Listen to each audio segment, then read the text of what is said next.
Gaza സിറ്റിയിലേക്കുള്ള കരയുദ്ധം Israel ആരംഭിക്കാനിരിക്കെ ഗാസയിൽ നിന്നും ഹമാസിനെതിരെ ജനങ്ങളുടെ സമ്മിശ്ര പ്രതികരണം. ഗാസയിലെ സാധാരണ ജനങ്ങളുടെ അതിദുരിതവും നിരാശയും വർദ്ധിച്ചു വരികയാണെന്ന് റിപ്പോർട്ടുകളാണ് ചില അന്തർദേശീയ മാധ്യമങ്ങളിലൂടെ പുറത്തുവരുന്നത്.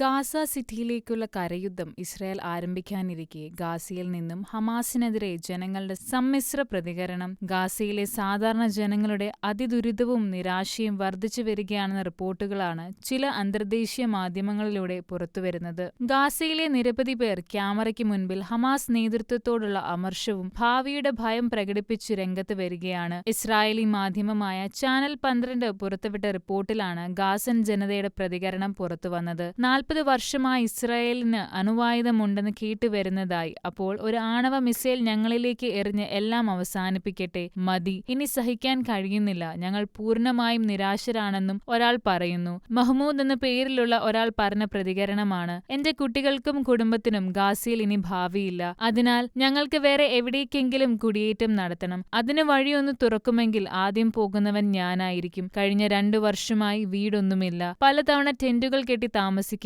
വന്നു. ഈ കാലയളവിൽ ഹമാസും ഞങ്ങളെക്കുറിച്ച് ശ്രദ്ധിച്ചില്ല. വിശപ്പും വേദനയും അപമാനവും ദാരിദ്ര്യവുമാണ് ഞങ്ങളുടെ അനുഭവമെന്നും അദ്ദേഹം പറയുന്നു. ജീവിതം വിലപ്പെട്ടതാണ്, അതിനാൽ കുടിയേറ്റത്തിനും തയ്യാറാണെന്നും ചിലർ അഭിപ്രായപ്പെട്ടപ്പോൾ, എന്നാൽ ചിലർ IDF മുന്നറിയിപ്പ് നൽകിയാലും ഗാസ സിറ്റിയിൽ നിന്ന് പോകില്ലെന്ന് വ്യക്തമാക്കി. മരണവില കൊടുത്താലും ഞങ്ങളുടെ വീടുകളിൽ തന്നെ കഴിയുമെന്നും ഇനി സഹിക്കാനാവില്ല എന്നും ചിലർ പറയുന്നു. ഗാസയ്ക്കുള്ളിൽ പോകാനിടമില്ല, ഗാസയിൽ സുരക്ഷിതമായ സ്ഥലമൊന്നുമില്ല എന്നാണ് അവർ പറയുന്നത്. ഭൂരിപക്ഷം ആളുകളും ഹമാസിനെതിരെ രംഗത്തെത്തി. ഈ യുദ്ധം തുടങ്ങിയത് ഹമാസ് ആണെന്നും അവസാനിപ്പിക്കേണ്ടത് അവർ തന്നെയാണെന്നും സാധാരണക്കാർ പറയുന്നു. ഇസ്രായേലിനെ ആക്രമിക്കാൻ തീരുമാനിക്കുമ്പോൾ ജനങ്ങൾക്ക് സുരക്ഷയും ഭാവിയും നൽകേണ്ടത് നേതൃത്വത്തിന്റെ കടമയായിരുന്നു. എന്നാൽ ഞങ്ങളെ മരണമടയാൻ ഹമാസ് വിട്ടുകൊടുത്തിരിക്കുന്നു. ജനങ്ങൾ പൂർണ്ണമായും തകർന്നിരിക്കുകയാണ് എന്നും ഗാസയിലെ സാധാരണക്കാരായ ജനങ്ങൾ തുറന്നു പറയുന്നു. International desk, Shekinah news.